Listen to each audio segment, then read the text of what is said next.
নবম দশম শ্রেণীর শিক্ষার্থীরা, আপনাদের বাংলা প্রথম অধ্যায় প্রত্যুপকার এই গল্পের আজকে আমরা এমসিকিউ এবং সংক্ষিপ্ত প্রশ্ন শিখব।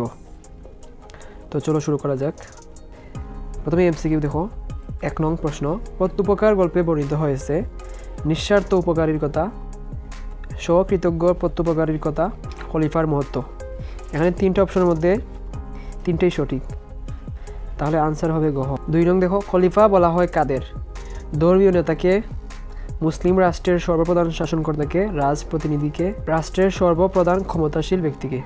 সঠিক আনসার হবে খ। এটা বই থেকে সরাসরি আসছে, মুসলিম রাষ্ট্রের সর্বপ্রধান শাসনকর্তাকে। 3 নং প্রশ্ন, খলিফা মামুন কোন ধরনের ব্যক্তিত্বের অধিকারী ছিলেন? খলিফা মামুন ছিলেন মহামতি, ঠিক আছে, অতি উন্নত চিত্রের অধিকারী, তাও ঠিক। মুক্তবুদ্ধি চর্চায় ঔষধারকারী, এইটাও সঠিক, তাহলে গহ। তারপর দেখেন, খলিফার কূপে পতিত হয়েছেন কে? আলী ইবনে আব্বাস, মামুন, পদচ্যুত শাসনকর্তা এবং ওই সম্ভ্রান্ত ব্যক্তি, আশ্রয়দাতা ব্যক্তি আর কি। তাহলে কোনটি সঠিক হবে? উত্তর গহ, সম্ভ্রান্ত ব্যক্তি যে আশ্রয় দিয়েছিল সে পরবর্তীতে খলিফার কূপে পতিত হয়েছিলেন। 5, খলিফা মামুন কোথাকার শাসনকর্তা ছিলেন? খলিফা মামুন ছিলেন বাগদাদের শাসনকর্তা। এই অধ্যায়ে আরও কিছু এমসিকিউ বানানো যায়, তবে সেগুলো খুব বেশি গুরুত্বপূর্ণ নয়। এখন আসেন জ্ঞানমূলক প্রশ্ন এবং উত্তর।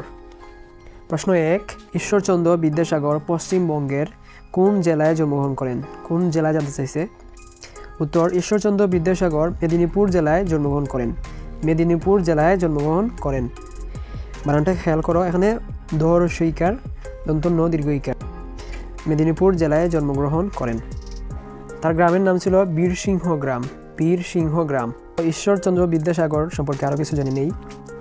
তিনি পড়াশোনা করেছেন কলকাতার সংস্কৃত কলেজে। তাকে দয়ার সাগর নামে ডাকা হতো।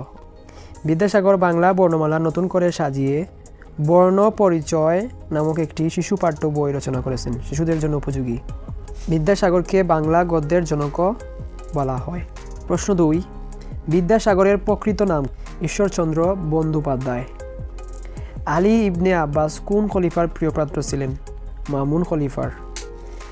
প্রশ্ন 4, খলিফার আদেশে আলী ইবনে আব্বাসকে কি করতে বলা হয়? আলী ইবনে আব্বাসকে নির্দেশ দেওয়া হয় এক ব্যক্তিকে বাড়িতে রুদ্ধ করে রাখতে বলা হয়। ওই ব্যক্তি ছিলেন আলী ইবনে আব্বাসের আশ্রয়দাতা, যাকে তিনি অনেক আগে একবার আশ্রয় দিয়েছিলেন। আলী ইবনে আব্বাস কোথায় লুকিয়ে প্রাণ রক্ষা করেন? আলী ইবনে আব্বাস এক সম্ভ্রান্ত লোকের বাড়িতে লুকিয়ে প্রাণ রক্ষা করেন। প্রশ্ন 6, আলী ইবনে আব্বাস কতদিন নিরাপদে ছিলেন? ওই সম্ভ্রান্ত লোকের বাড়িতে তিনি 1 মাস নিরাপদে ছিলেন। আলী ইবনে আব্বাসকে গৃহস্বামী কি করেছিলেন? গৃহস্বামী অর্থাৎ গৃহকর্তা, ওই ঘরের মালিক, কি করেছিলেন? তিনি অভয় দিয়েছিলেন, সাহস জুগিয়েছিলেন। প্রশ্ন 8 দেখেন, আশ্রয়দাতা কি কারণে আলী ইবনে আব্বাসকে স্বদেশে ফিরে যাওয়ার পরামর্শ দিয়েছিলেন? সেই সময় অনেক লোক বাগদাদে যাচ্ছিলেন, যা স্বদেশে ফেরার জন্য উপযুক্ত সময় কাফেলার সাথে।